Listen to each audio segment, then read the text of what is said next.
Security ಫೋರ್ಸ್ಗೆ ಅಲ್ಲಿ ನಿಂತ್ಕೊಳ್ಳಕ್ಕೆ ಜಾಗ ಇಲ್ಲ ಅಂತಂದ್ರೆ ಇದು ನನ್ಗೆ ಅರ್ಥನೇ ಆಗ್ತಾ ಇಲ್ಲ. ಅವ್ರು ನಿಂತ್ಕೊಳ್ಳಕ್ಕೆ ಜಾಗ ಇಲ್ಲ, ನಿಂತ್ಕೊಳ್ಳಕ್ಕೆ ಅಂದ್ರೆ ಫೆನ್ಸ್ ಮಾಡಕ್ಕೇನೆ ಜಾಗ ಇಲ್ಲ.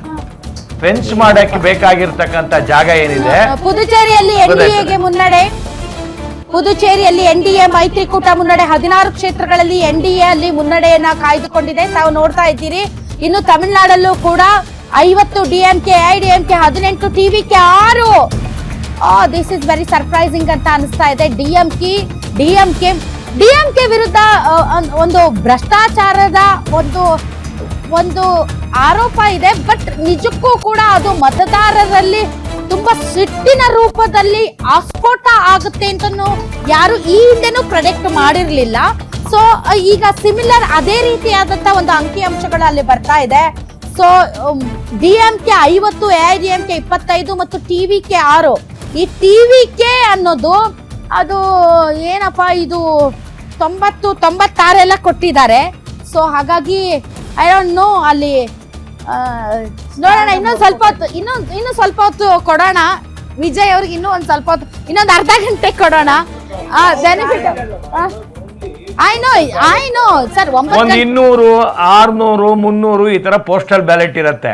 ಇಡೀ ನಾವು ಈಗ ಚರ್ಚೆ ಮಾಡಬೇಕಾಗಿರೋದು 20 ಕೋಟಿ ಮತದಾರರು ಇರ್ತಕ್ಕಂಥದ್ದು. 20 ಪೋಸ್ಟಲ್ ಬ್ಯಾಲೆಟ್ ಮುಗೀತು. ಈಗ ಇವಿಎಂ ಮಷಿನ್ಗಳು ಓಪನ್ ಆಗ್ತಾ ಇದಾವೆ. ಬಟ್ ನಾನು ಹೇಳೋದು, ನಾನು ಇದ್ರ ಟ್ರೆಂಡ್ ಅಂತ ನಾನು ಹೇಳ್ತಾ ಇಲ್ಲ.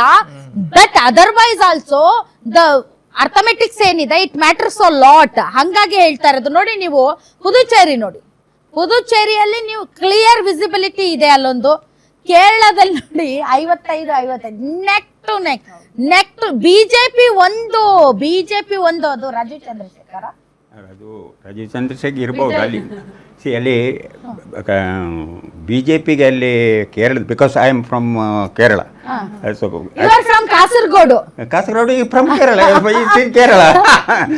ಯಾಕೆಂತ ಹೇಳಿದ್ರೆ ಅಲ್ಲಿ ಸ್ಟ್ರಾಂಗ್ ಆಗಿರುವಂಥ ಕಾನ್ಸ್ಟಿಟ್ಯೂನ್ಸೀಸ್ ಫಾರ್ ಬಿಜೆಪಿ ಒಂದು ಮಂಜೇಶ್ವರ, ಮತ್ತೊಂದು ಪಾಲ್ಘಾಟ್, ಮತ್ತೊಂದು ಕಡಕೂಟಮ್, ಮತ್ತೊಂದು ನೇಮಂನಲ್ಲಿ ಮಾತ್ರ ಲಾಸ್ಟ್ ಟೈಮ್ ರಾಜಗೋಪಾಲ್ ಅವರು ಗೆದ್ದಿದ್ರು. ಗೆದ್ದ ಮತ್ತೆ ನೆಕ್ಸ್ಟ್ ಇಲೆಕ್ಷನ್ನಲ್ಲಿ ಅಲ್ಲಿ ಬರಲಿಕ್ಕಾಗಿಲ್ಲ. ಅಲ್ಲಿ CPM ಇದ್ದು ಈಗ ಮಿನಿಸ್ಟರ್ ಇದ್ದಾರೆ, ಅವರಲ್ಲಿದ್ದು MLA. ಅವರಿಗೆ ಒಂದು ಎಕ್ಸಿಟ್ ಪೋಲ್ನಲ್ಲಿ 7ರಿಂದ 12 ಸೀಟ್ವರೆಗೆ ಅದು BJP ಅವರಿಗೆ ಅಷ್ಟಲ್ಲಿ ನಿರೀಕ್ಷೆ ಮಾಡ್ತಿಲ್ಲ. ಅವರಿಗೆ ಭಾಳಷ್ಟು ಫೇವರ್ ಇರುವಂಥದ್ದು 4 ಕ್ಷೇತ್ರ. ಅದರಲ್ಲಿ ಇದು ಮಂಜೇಶ್ವರದಲ್ಲಿ ಕಳೆದ ಸಲ 89 ಸೀಟ್ನಲ್ಲಿ 89 ಓಟ್ನಲ್ಲಿ ಗೆದ್ದರು. ಆಮೇಲೆ ನೆಕ್ಸ್ಟ್ ಇದರಲ್ಲಿ 750 ಓಟಿಗೆ ಸೋತದ್ದು. ಮತ್ತು ಅಲ್ಲಿ ಕಡಕುಟ್ಟಮ್ ಟ್ರಿವೆಂಡ್ರಮ್ನಲ್ಲಿ, ಯಾಕೆಂದರೆ ಟ್ರಿವೆಂಡ್ರಮ್ನಲ್ಲಿ ಈಗ ಫಸ್ಟ್ ಮೇಯರ್ ಆಗಿ ಅಲ್ಲಿ BJP ಅವರು ಬಂದಿದ್ದಾರೆ. ಆದ್ದರಿಂದ ಅಲ್ಲಿ ನೇಮಂನಲ್ಲಿ ಮಾತ್ರ ಅಲ್ಲಿ ಆದರೆ ಅಲ್ಲಿ ಟ್ರಯಾಂಗ್ಯುಲರ್ ಫೈಟ್ ಆಗುವಾಗ ಬಿಜೆಪಿಗೆ ಚಾನ್ಸಸ್ ಕಮ್ಮಿ. ಹಾಗೆ ನೀವು 12 ಎಕ್ಸಿಟ್ ಪೋಲ್ ಬಿಜೆಪಿ ಒಂದರಲ್ಲಿ ಮುನ್ನಡೆಯಲ್ಲಿ ಇದೆ ಸರ್, ಇರುವುದಿದೆ ನೇಮಂ ಮಾತ್ರ. All right. ನೋಡಿ, ಅದು ಅದರ್ವೈಸ್ 55 ಬಿಜೆಪಿ ಒಂದು ಮತ್ತು ಅದರ್ಸ್ ಒಂದು. ಬಿಜೆಪಿ ಕೇರಳದಲ್ಲಿ sizeable votes, I mean percentage of vote share ಇದೆಯಲ್ಲ ಸರ್, ಅದು ಯಾರನ್ನ ಡೆಂಟ್ ಯಾರನ್ನ ಮಾಡುತ್ತೆ, ಅದು LDF ನ ಅಥವಾ UDF ನ ಅನ್ನೋದ್ರ ಮೇಲೆ ಡಿಪೆಂಡ್ ಆಗುತ್ತೆ. ಬಟ್ ಅಲ್ಲಿ ನೋಡ್ತಾ ಇರುವಂತಹ ಅಂಕಿಅಂಶಗಳು ಇದು ಟಫೆಸ್ಟ್ ಫೈಟ್ ಅಂತ ಅನಿಸ್ತಾ ಇದೆ. ಕೇರಳದಲ್ಲಿ ನೋಡಿ, ಯಾವಾಗಲೂ UDF ಬರಲಿ ಅಥವಾ LDF ಬರಲಿ, ಅಲ್ಲಿ ಪರ್ಸೆಂಟೇಜ್ ಆಫ್ ವಿಕ್ಟ್ರಿ ಮಾರ್ಜಿನ್ 1% ಇಂದ 2% ಯಾವಾಗಲೂ ಅಷ್ಟೇ ಸರ್. ಕರ್ನಾಟಕದಲ್ಲಿ 38-42% ವರೆಗೆ ಇದೆ. ಈಗ ಕಾಂಗ್ರೆಸ್ಗೆ 38, ಈವನ್ ಕಾಂಗ್ರೆಸ್ ಕರ್ನಾಟಕದಲ್ಲಿ ಸೋತ ಟೈಮ್ನಲ್ಲಿ ನಮಗೂ ಮತ್ತೆ ಕಾಂಗ್ರೆಸ್ಗೆ ವ್ಯತ್ಯಾಸ ಇದ್ದಿದ್ದು ಒಟ್ಟು ಮತಗಳು 42 ಲಕ್ಷ ಮತಗಳು. ಓನ್ಲಿ 42 ಅಧಿಕಾರಕ್ಕೆ ಬಂದಾಗ ವೋಟ್ ಶೇರ್ ಕಾಂಗ್ರೆಸ್ ಜಾಸ್ತಿ ಇತ್ತು, ಬಟ್ ಸೀಟ್ ಆಗಿ ಕನ್ವರ್ಟ್ ಆಗಿದ್ದು ಬಿಜೆಪಿಗೆ. ಹೀಗಾಗಿ ನಮ್ಮಲ್ಲಿ ಎಷ್ಟೇ ಪರ್ಸೆಂಟೇಜ್ ವೋಟ್ ಬಂದ್ರು ಬಿಜೆಪಿಗೆ ಅಬ್ಸಲ್ಯೂಟ್ ಮೆಜಾರಿಟಿ ಯಾವತ್ತೂ ಬಂದಿಲ್ಲ. ಹಂಗಲ್ಲ ಸರ್, ನಮ್ಮಲ್ಲಿ ಕರ್ನಾಟಕದಲ್ಲಿ ಜಸ್ಟ್ 1% ಮಾತ್ರ.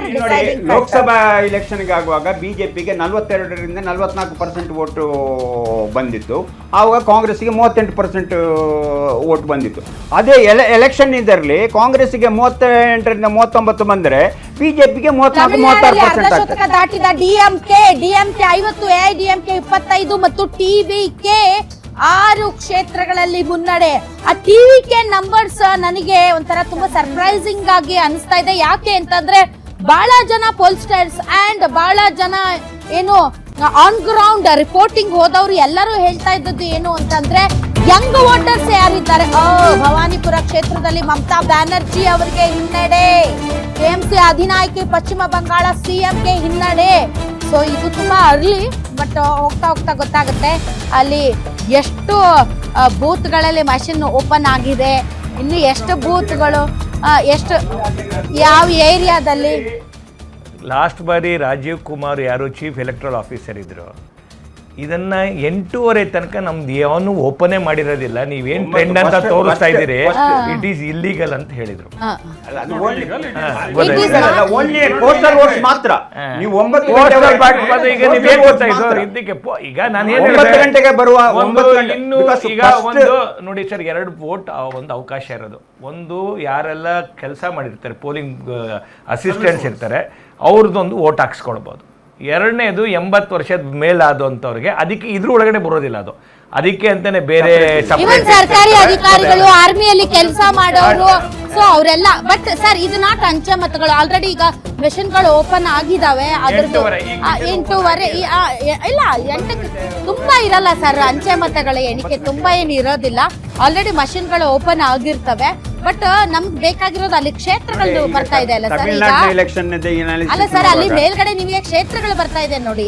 294ರಲ್ಲಿ 167 ಕ್ಷೇತ್ರಗಳಲ್ಲಿ ಈಗ mostly first round second round ಈಗ ಬರ್ತಾ ಹೋಗುತ್ತೆ ಸರ್, ಬರ್ತಾ ಹೋಗುತ್ತೆ. ಬಟ್ ನೋಡಿ LDF UDF 140ರಲ್ಲಿ 115ರಲ್ಲಿ 58-55 LDF ಮತ್ತು UDF. ಈ ಕಡೆ ಪುದುಚೇರಿಯಲ್ಲಿ ಬಿಜೆಪಿ 14 ಸ್ಟಾಗ್ನೆಂಟ್ ಆಗೇ ಇದೆ. ಬಟ್ ನನ್ ಕುತೂಹಲ ಇರೋದು ಈ ದಾವಣಗೆರೆದು ಯಾಕೆ ಅಪ್ಡೇಟ್ ಆಗ್ತಾ ಇಲ್ಲ ಅಂತ. ಸ್ಟ್ರಾಂಗ್ ರೂಮ್ ಓಪನ್ ಆಯ್ತಾ ಇಲ್ವಾ ಅಂತ. ದಾವಣಗೆರೆದು ಬಾಗಲಕೋಟೆದು ಏನು ಸ್ಟ್ರಾಂಗ್ ರೂಮ್ಗಳು ಓಪನ್ ಆದ್ವೋ, ಅಂಚೆ ಮತಗಳ ಎಣಿಕೆ ಆರಂಭ ಆಯ್ತು, ಏನ್ ಕತೆ? ಕಾಂಗ್ರೆಸ್ಗೆ ಮುನ್ನಡೆ ಅಂತ ಆಫೀಸರ್ ಮುಂದೆ ಕೂತಿದ್ರೆ ಗೊತ್ತಿರತ್ತೆ ಯಾರು ನಿಮ್ಮ ಸಿಗುತ್ತೆ ಅಷ್ಟೇ. ಸೊ ಬಿಜೆಪಿ ಶತಕ ಬಾರಿಸಿದೆ ಪಶ್ಚಿಮ ಬಂಗಾಳದಲ್ಲಿ, ಬಿಜೆಪಿ ಶತಕ ಬಾರಿಸಿದೆ. ಪ್ರಶಾಂತಿ ಅವರೇ ಈಗ ಏನ್ ಕಂಡು ಬರ್ತಾ ಇದೆ ನಿಮ್ಗೆ ಸ್ಕ್ರೀನ್ ಮೇಲೆ, ಇದು ಮುಂದೆ ಫಲಿತಾಂಶವಾಗಿ ಟರ್ನ್ ಆಗುತ್ತಾ? ಇದನ್ನ ಟ್ರೆಂಡ್ ಅಂತ ಹೇಳ್ತೀರಾ ಅಥವಾ ಇಟ್ಸ್ ಟೂ ಅರ್ಲಿ ಅಂತ ಹೇಳ್ತೀರಾ?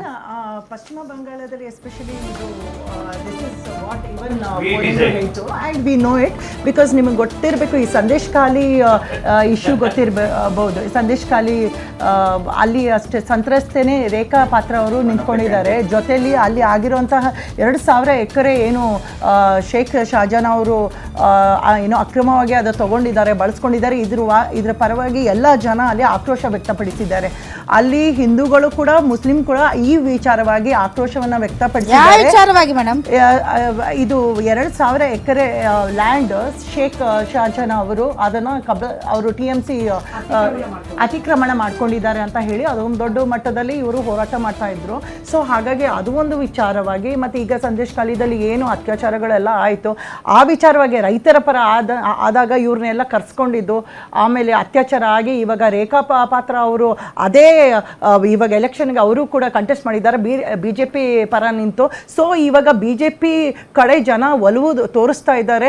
ಇಲ್ಲಿ ಏನಾಗ್ತಾ ಇದೆ ಅಂತ ಹೇಳಿದ್ರೆ ಖಾಲಿ ಹಿಂದೂಗಳ ಅಲ್ಲದೇನೆ ಮುಸಲ್ಮಾನರು ಕೂಡ ಇವಾಗ ಕೆಲವು ಜನ ಪರಿವರ್ತನೆ ಆಗ್ತಾ ಇದ್ದಾರೆ ಅಂತ ಕಾಣಿಸ್ತಾ ಇದೆ. ಆಮೇಲೆ ರಿಸಲ್ಟ್ ಅಲ್ಲೂ ಇದೆ, ಪಶ್ಚಿಮ ಬಂಗಾಳದಲ್ಲಿ ಖಂಡಿತವಾಗಿಯೂ BJP ಗೆಲ್ಲುತ್ತೆ. ಶತಕ ಬಿಟ್ವೀನ್ ಹಿಂದೂ ಮುಸ್ಲಿಂ ಫೈಟ್ ಇಲ್ಲ, ಹಿಂದೂ ಮುಸ್ಲಿಂ ಫೈಟ್ ಅಲ್ಲ. ಇಲ್ಲಿ 2000 wishful thinking of NDA. Hindu Muslim ಆಗ್ಬೇಕಂತ ಅವರು ಆಸೆ, ಹಿಂದೂ ಮುಸ್ಲಿಂ ಆಗ್ಬೇಕಂತ BJP ಆಸೆ.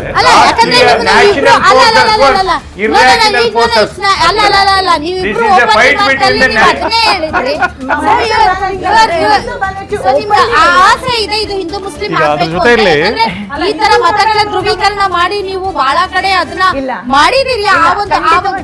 ಆ ಒಂದು ನಿಮ್ಗೆ ಹಿನ್ನೆಲೆ ಇದೆ. ಹೀಗಾಗಿ ವೆಸ್ಟ್ ಬೆಂಗಾಲ್ ಹಂಗೆ ಆಗ್ಬೇಕು ಅಂತ ನಾವು ಬಯಸ್ತಾ ಇದ್ದೀವಿ. ಯಾಕಂದ್ರೆ ನೀವಿಬ್ರು ಓಪನಿಂಗ್ ರಿಮಾರ್ಕ್ಸ್ ಅಲ್ಲಿ ಅದನ್ನೇ ಹೇಳಿದ್ರಿ. ನೀವು ಏನೇನೋ ಹೇಳಿದ್ರೆ ಅದನ್ನ ಒಪ್ಪಕ್ಕೆ ಸರಿ ಅಲ್ಲ.